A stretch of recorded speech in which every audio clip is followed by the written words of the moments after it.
Ibabalik pa ba natin ang dati? O ibabalik natin kung saan nangyari ang dati?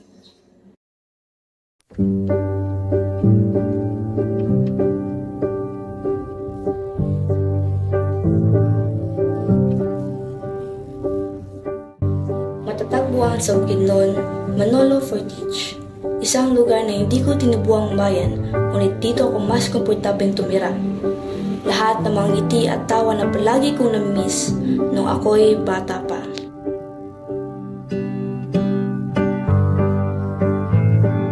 Manolo Fortich Centennial Plaza. Isang lugar kung saan maaari mong ma-enjoy ang dancing fountain, ang pampublikong playground, at syempre, ang mga tanawin.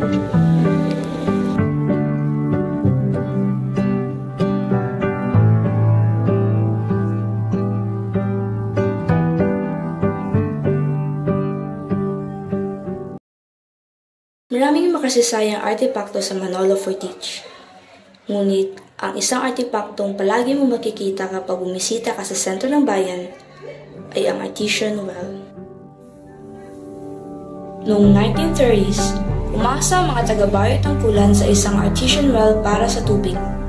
Napakasagana nito kaya't ginagamit ito ng mga sundalong Amerikano noong World War II. Ang balon ay sumisimbolo sa simula ng Manolo Fortich. Kasunod nito ay ang classic 7-Eleven. Ang Manolo Fortich ay may isa lamang na 7-Eleven.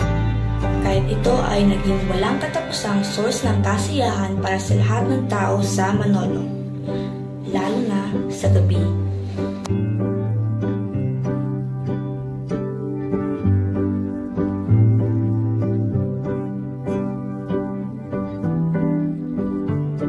Sunod naman ay ang Villa Imelda.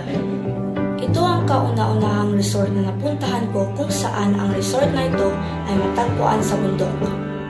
Sa laki nito, ang pool nila ay nasa bandang ibaba ng bundok.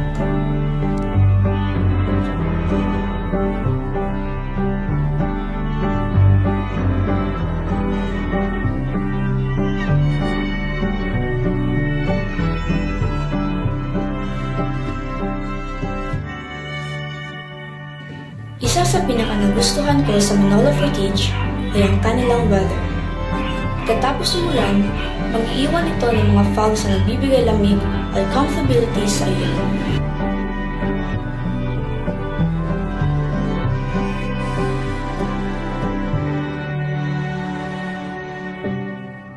Ang Manolo Fortich ay isa sa mga lugar na treasure ko dahil sa mga memories na tumatatak pa rin sa aking puso.